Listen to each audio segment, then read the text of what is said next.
Well, welcome everybody. Good morning. My name is Joshua Crossan. I'm the executive director of Ed Allies, which is an education advocacy group dedicated to making sure that every student in the state of Minnesota has an excellent education. And today we're joined by our very close partners, advocates, community members, parents, and students to make sure that the federal investments that are coming into Minnesota are meant for student-centered recovery after this pandemic are going directly to the students who need it the most. So for the past 14 months, we've been closely tracking the impact of the pandemic on students, and we've been advocating to ensure our education system responds to ensure no student is left behind. Our students' needs have never been more pronounced, and this is particularly true for students of color, English language learners, and students with disabilities. Many have faced barriers to high quality distance learning over this last year, from technology access issues to the loss of in-person services that usually support both academic and social emotional learning. The American Rescue Plan is our chance to do this and to distribute funds in a correct way, in an equitable way, and a way that's measurable. It is the vehicle Minnesota can use to innovate and address the many needs of students and families. And while we have to act with urgency, we can't skip the important step of building a clear vision informed by students and families, many of the students and families on this at this press conference today. That's why we're here today. We are asking the governor and the Minnesota Department of Education to ensure an equitable spending plan informed by a strong process to ensure that state leverages the funds effectively and equitably. The communities most impacted by the pandemic and by longstanding education inequities must have a seat at the table now and going forward. We are asking for the following. So first and foremost, how will we make space for the community to lead on this conversation? This conversation that our children need. We are calling on MDE to take more time to effectively solicit and seriously consider community feedback. These funds came at us quickly. MDE has given families and stakeholders only a few days to respond, and even the requests for feedback seem surface level at best. We are calling on MDE to maintain a sense of urgency, but not at the expense of deep and meaningful impact with families and students. And we must, by all means, we must center the needs of students above all else. Right now, community members don't have a real seat at the table or a meaningful way to engage and provide that feedback. If we build a recovery plan that treats parents and students as an afterthought and that doesn't center the voices on those who have been impacted hardest by this pandemic, then the students of color and families of color will only see more of the same. And we must do things differently. Secondly, we're calling on the state leaders to offer a stronger vision for COVID recovery. We need to know which needs state leaders aim to address and which metrics the community can watch to understand whether we're making that progress and where we need to do more. This can't just be about spending more money. Ultimately, our focus needs to be on the goals we aim to achieve. What metrics are we going to follow over the next several years to make sure we're addressing the gaps that currently exist and the gaps that have widened during the pandemic? Finally, we're asking the governor and MDE to create a COVID recovery community advisory board. We believe there should be an ongoing discussion with community members at the table to provide oversight, feedback, and accountability as we strive to ensure an equitable COVID recovery that is measurable and effective. Why is this so important? MDE will receive more than $130 million in state federal funding for education specifically. And this is our huge opportunity to address gaps that we've been talking about for decades and generations. We believe MDE can and should set a new bar for education equity in Minnesota schools, using federal funds not only to accelerate learning, but to address pre-existing needs and barriers. That said, it will be critical to make smart investments. These funds won't last forever, and we don't need to spend the money overnight, all tomorrow. We should see this as our chance to make one-time investments to improve Minnesota's education infrastructure, and we must be intentional about how we spend this money. This is a unique opportunity to address long-standing needs that often go unaddressed because of prohibitive costs. We should specifically be looking at how we can improve our outdated data systems to better understand how our COVID recovery is working, for certain groups of students, and track and report on how our education system is serving students from cradle to career. We also must be looking to create those down payments on innovative literacy training and innovative pathways to the classroom for our teachers. It's important to note that this is a community issue too. A lot of the federal funds will go directly to the districts and charter schools directly. Parents and community members, talking to you now, it's time to ask your school administrators how they plan to use these funds to meet student needs directly during COVID recovery. And so with that said, as I mentioned before, we have community members, parents, students, advocates here today. There's so many great partners on with us today and showing their support for a robust and engaging strategy on using these ARP funds. And I think first up, we have Paula Cole. Is Paula on the line with us? Yes, I am. All right, Paula Cole from Educators for Excellence, Minnesota, take it away. Thank you so much. Good morning, everybody.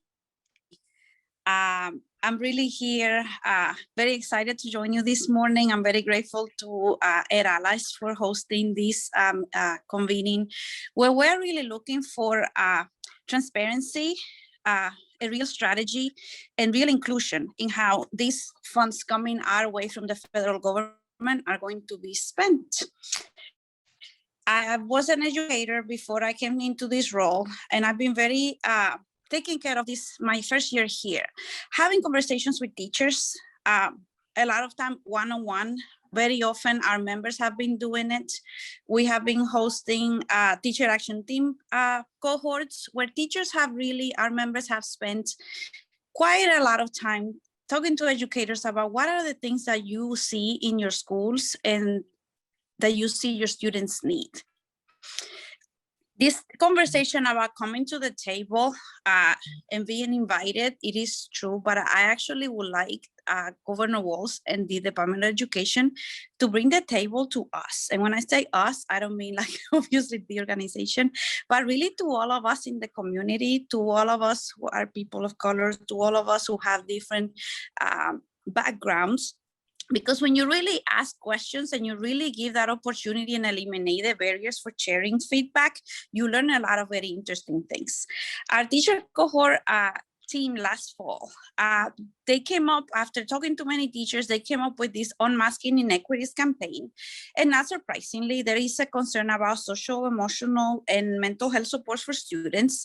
There's a lot of concerns about academic recovery. There's a lot of us who think of recovery for COVID just like we would after a hurricane. It's been disruptive. It's going to take a long time.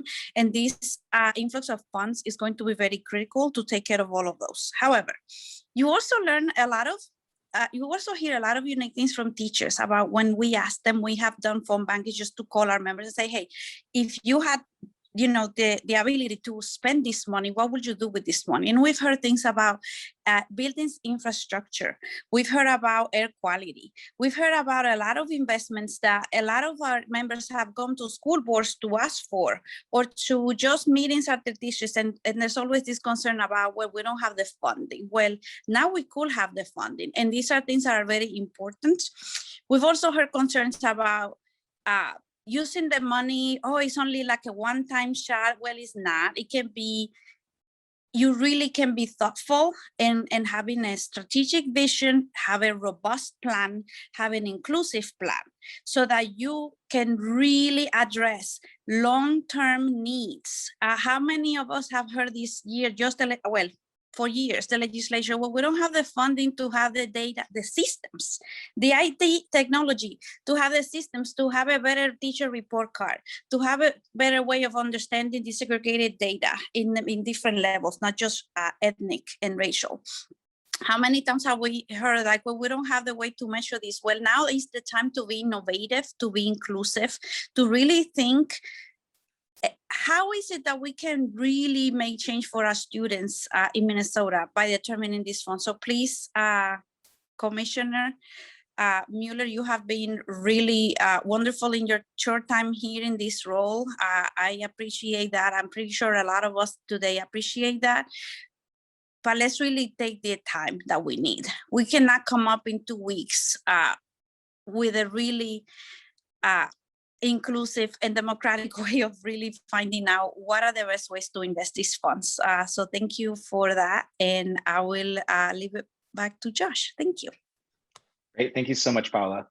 And I think just to emphasize, we can't in 2 weeks create deep and meaningful engagement with the community. That's absolutely right. And we've been told that we have 2 weeks to get the feedback from community members. So we ask that you extend that process for deep community engagement. Next up, we have Makisha Nation from Teach for America Twin Cities. Hello, Josh. Thank you so much to Ed Allies for hosting this conference. At Teach for America, we believe all students deserve to have access to excellent education. And we have over 850 alums across the state, majority of who are still working in education, either as teachers, school leaders, school support staff, or working in the nonprofit sector to address issues that impact children's health and well-being. It's really important when we think about the unprecedented amount of funding coming through the American Rescue Plan that there's a great deal of transparency. And I don't mean transparency just in terms of folks telling us where the dollars are going to be used, but really making sure that we are seeing tangible benefits from how the funds are spent over the next 3 years, and that we're truly investing it in ways that are going to accelerate learning experiences for students of color, Native students, students receiving special education services, low-income students, and students from multilingual backgrounds. We know that these communities were not getting equitable access to high quality educational experiences across our state before the pandemic, and the pandemic has only exacerbated some of these challenges. We think a very focused approach to tackling some of the challenges that we've had in our education system can go a long way. When you have this level of funding, it's easy to kind of point to some of the things that we have done and maybe continue those. I'm going to challenge and ask us to engage community in things that we think are going to make the biggest difference over these next 3 years. We want to be able to look back and say, this $130 million was used wisely, and here's the benefits that it had specifically to communities of color, Native communities, and students from multilingual, low income, and special education backgrounds. We know that this is really important. We know that COVID-19 has caused learning loss and some disruption that we need to address in our system, and we need to be united in our effort to do that. It's going to take all of us working collaboratively with input from community-based organizations, from families, from students themselves to truly make sure we're tackling this issue head on. The other thing I would say is there's been a lot of already existing state initiatives that we've had in practice or in policy or in intention in terms of our work for our teacher diversity and our teacher pipeline, in terms of our state equity goals around things like literacy and learning, in terms of initiatives, even most recently in the state legislature to talk about combating anti-racism and bias in our education system. This is an opportunity for us to really look at funds that will align with already existing education initiatives that have not truly been powered the way they could have been. And so it gives us a chance to step back and say, for these things that we have already said were important, that were never truly funded adequately to make the needle move on them, can we look at using and leveraging funding in a very focused way to advance these key efforts? It's very important for the community to have transparency to how decisions are being made, how funds are being allocated, and how we're going to monitor success and progress. I'd also like to just add that we know that this is not easy. This is difficult. It's hard work because it's hard work, and really making sure we truly address the challenges that are coming up. You heard Paula talk about mental health. You heard her talk about social emotional learning and a number of other areas that families have been saying are really, really important, even before the pandemic, even more so now. It's really important for us to think about the work that happens at MDE and the work that's happening with our states and our districts is being proactive in terms of how they're engaging stakeholders from the community, family members, and youth perspectives. I myself am on the stakeholder engagement committee for the ARP funds for Minneapolis Public School. We've already had 2 meetings. We're having a 3rd meeting next month. It would just be helpful for us to have a more informed process with a timeline that makes sense and that's for communities and families to engage and provide their perspective on this. There's not a great deal of transparency and people don't know exactly how much funds are coming out at the grassroots level. I'll be sharing a link in the chat and also on our Facebook page that gives folks access to see from a geography and district standpoint, dollars that are going directly to the community through the ARP funding. We'd like to stay engaged in this process. I'm grateful for us convening this press conference to elevate the voices of students, families, and community stakeholders. And we want more people to get involved in this effort. Thank you so much. Thank you so much, Makisha. Next up, we have Kulia Pringle from the National Parents Union Midwest. Kulia. Hi, my name is Kulia Pringle, and I am the Midwest Regional Organizer for the National Parent Union. And I am also here to echo what's been said before.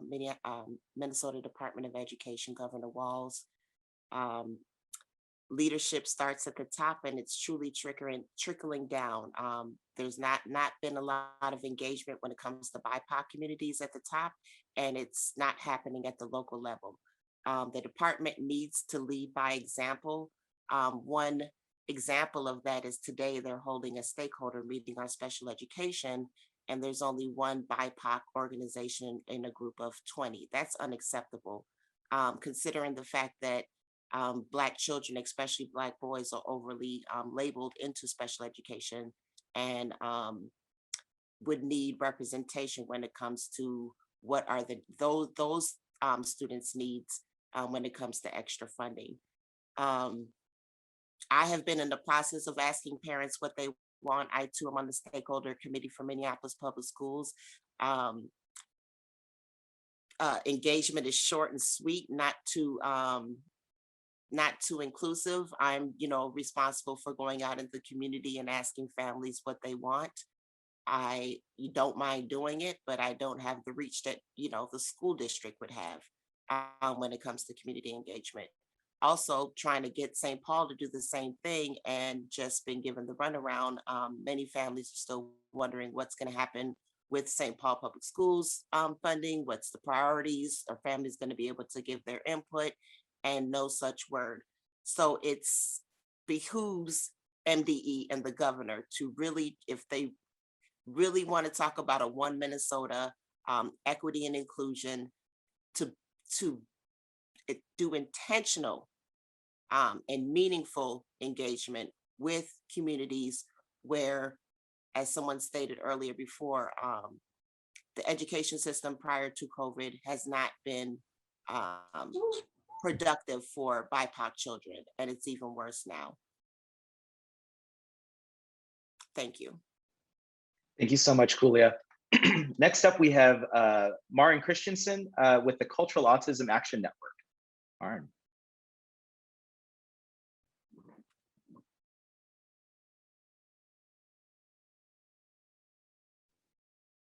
We're having some sound issues, Andrea. State should spend its ESSERs. At 1 p.m., Minnesota's Department of Education has called a meeting to solicit feedback from the community on how the state should spend its ESSERs, or elementary and secondary school emergency relief funds, that it's going to receive from the federal government. 24 organizations and 24 individuals have been invited to attend that meeting. And to the best of my knowledge, exactly one of those individuals is a person of color. Exactly one of those organizations specifically works with our immigrant communities in Minnesota. And this is unacceptable. Advocacy organizations have been trying to work with the Department of Education for months to have conversations about how we need to improve our outreach to diverse communities, how the department needs to do a better job being more inclusive of who is involved in these conversations about education during the pandemic. In February, my own organization, the Multicultural Autism Action Network, had a 90-minute meeting with the Commissioner of Education and a number of high-level staff at the Department of Education about the intersection between race and disability. We pointed out that in the Minnesota Due North plan, that intersection of race and disability was not mentioned once. In a 90-minute press conference on the future of education in Minnesota, again, the issue of race and disability was not mentioned a single time in 90 minutes. We have sent emails, we have brought this issue up in meetings. We've had numerous conversations, and we've been promised that the Department of Education would do better. But yet here we are. Calling in has not worked, so now we are calling out. The Department of Education must do a better job of reaching out to diverse communities, especially on this topic of federal funding from the COVID-19 pandemic and how it should be spent. People of color and organizations led by people of color have been leading that conversation. The Minnesota Parent Union and Ed Allies have been the ones who have taken more steps to try and engage the community around this issue than any other organization that I am aware of. Especially this week, as we are marking the 1-year anniversary of the murder of George Floyd, and the evidence of systemic racism is something we're acutely aware of. We are all being called upon to do better. Governor Walz has talked repeatedly about how the fact that the COVID-19 virus did not discriminate, but yet we know that it did not affect all communities equally. It is simply inexcusable to be having these conversations about recovering from the pandemic without including people of color and without including conversations with people with disabilities around those intersectional issues. We must do better. Thank you. Thank you so much, Marin. Next up, we have Julia Freeman from the Voices for Racial Justice.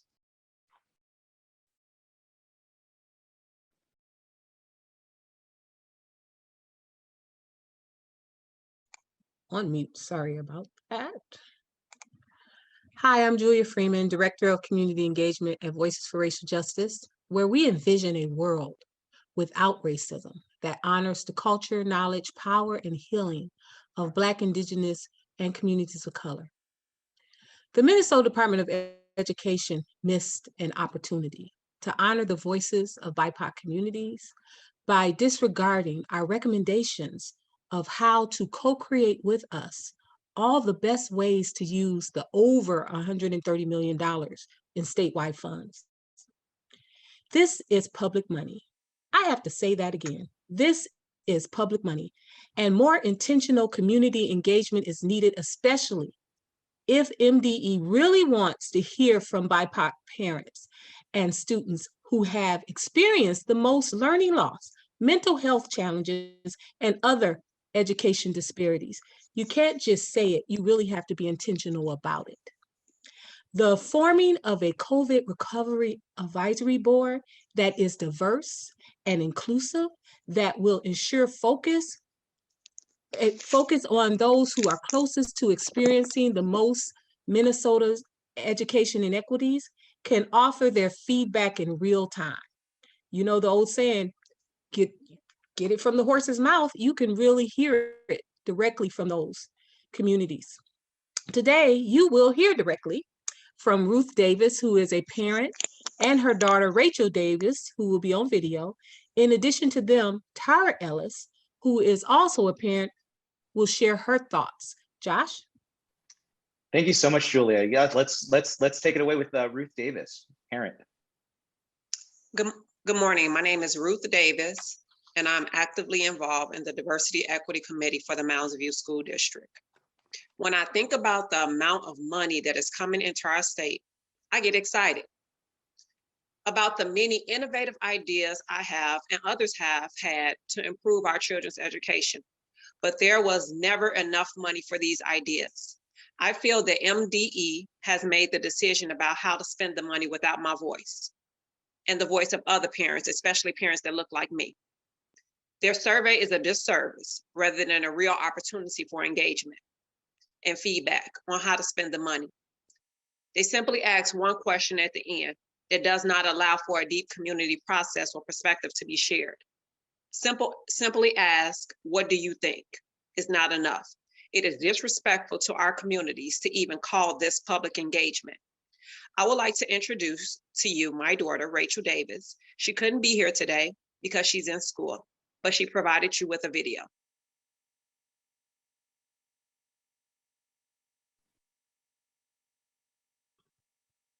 Hi, I'm Rachel Davis. I am 13 years old and I attend Highview Middle School in Mounds View School District. I am in the 8th grade when my mother told me that MDE would be receiving $130 million to make my education better. I thought of many things that we need money for. I would love if the money went to ethnic studies and cultural foods. Then my mom said they already decided without you. I was upset, but I knew that this is normally how it goes for students, especially BIPOC students. Decisions are made for us without us all the time. It's so disappointing that MDE didn't even think to include the voices of students. We need them to slow down and talk to us. We have ideas, we know what we need, and we need to be heard. Thank you. Short but powerful. They've already made the decisions without you, right? Next up, we have another parent, Tara Ellis. Tara. Hi, I'm Tara Ellis. I have a 13-year-old son. He attends Washington Technology Middle School in St. Paul Public School District, and he is in the 7th grade. My son is a special needs student. I've been a strong advocate for all children of special needs for at least the last 5 years. I'm part of the St. Paul Special Education Advisory Committee, part of Ramsey County Children's Mental Health Collaborative, Proof Alliance organization, and I'm also working and being an advocate on the Minnesota Disability Law Board. The $130 million we should use to address the needs exacerbated by the pandemic should be used in a targeted way. My son suffered during the pandemic and his mental health declined drastically. When the St. Paul Public Schools went to distant learning, my son only received literally 30 minutes of class time. He had no social time, and being with people was an important part of his mental health. He didn't really get, he really only got about 30 minutes literally of learning time, and he had to, what could you really learn in 30 minutes?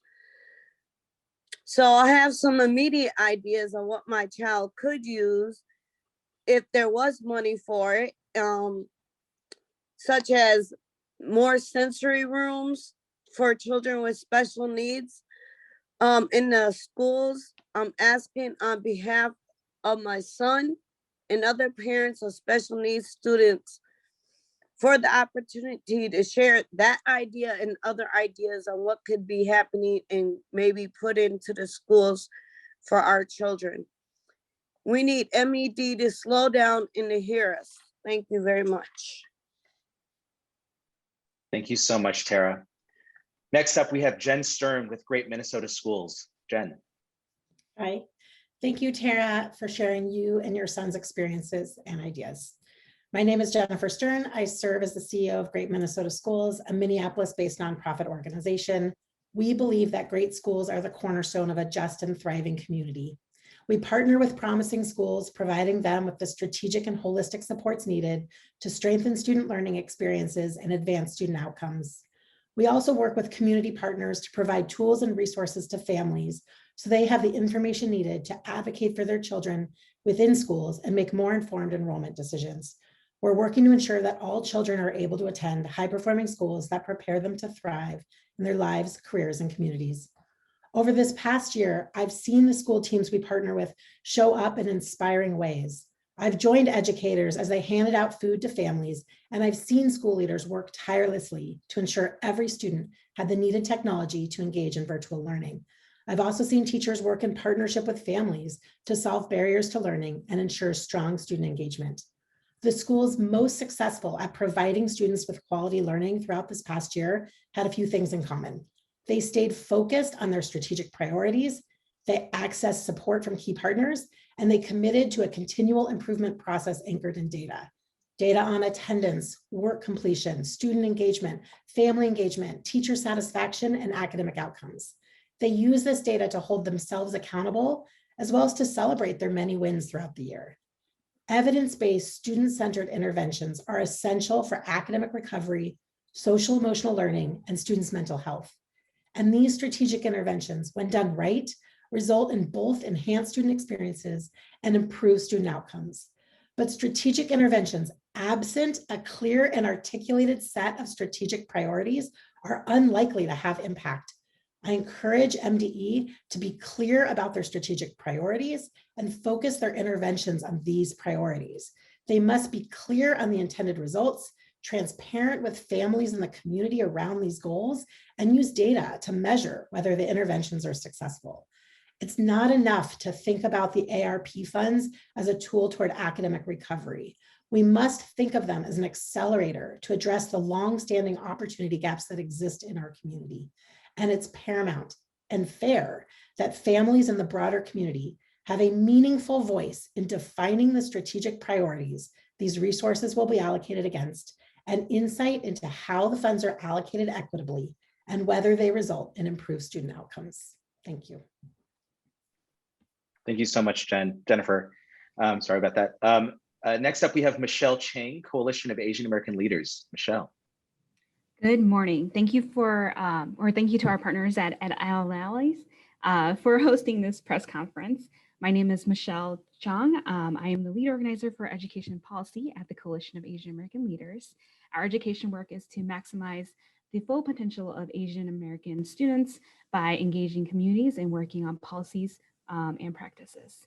The past year with the global pandemic, number of racial injustices to Black and Asian communities and economic uncertainty has caused incredible hardship on our students and English learners. However, we know these inequities are not new to our community, but the challenges brought by the pandemic have exacerbated them.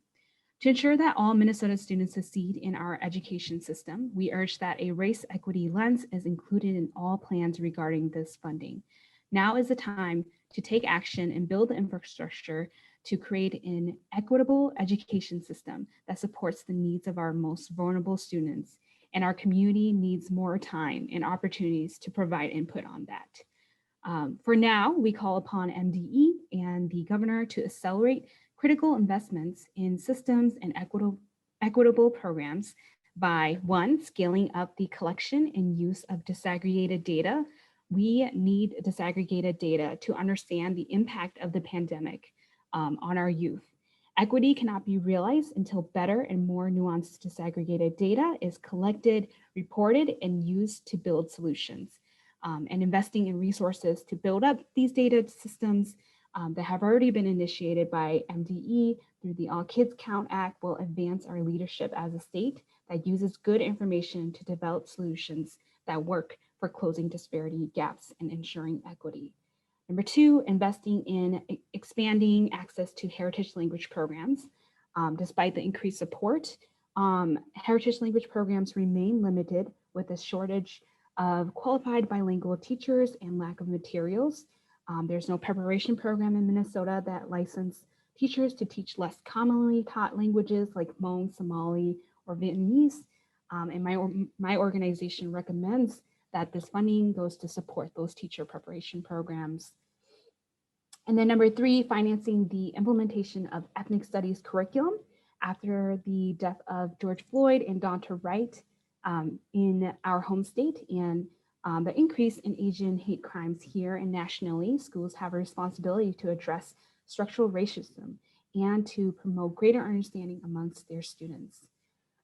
So as always, we stand ready to be partners to ensure that the resources provided by the ARP set us up to better address the immediate needs and build up state and school communities that are safe, healthy, and resilient for all its people. Thank you. Thank you so much, Michelle. I apologize for mispronouncing your last name. Kenneth Eben, rounding us out with the Advancing Equity Coalition. Good morning. My name is Kenneth Eben, and I am the Executive Director of the Advancing Equity Coalition. It's our mission to develop the political will to eliminate institutional racism in Minneapolis public schools. And we know we cannot do that without the leadership and the support of the state. And so I'm so happy to be here today with partners who understand and share the urgency of this moment and this opportunity for our state and for our city. I'm here today to send a clear message. We need MDE to lead. We need our Department of Education to lead now more than ever. We cannot throw money at in the ways that we have traditionally thrown money at some of the problems that we have, because just to do more of the same, just because we have more of it. We can't pretend we weren't failing students before the pandemic. We've been failing students for a very long time, and now we finally have money to maybe do something differently for them. Our state can no longer be bystanders as our districts fail our students. It's been too long, it's been too hard, it's been too detrimental to our communities, and we can't continue to live this way. We need to create space and hold districts accountable for intentional, innovative, inclusive planning and spending for students that we have really failed. It's time to build the infrastructure that Michelle is talking about to really serve students in a strong and meaningful way. We need to develop metrics as a state so that MDE can be held accountable to families and students. We need a COVID recovery advisory board so that our families and students can provide oversight as to how this money is spent and how we're making progress towards recovery and to a better future in Minnesota. This is an opportunity for the state of Minnesota to become an education beacon it pretends to be on a national stage. We can't rush this. Let's do this right so that we can do this right for our students and families of color. Thank you. Thank you so much, Kenneth.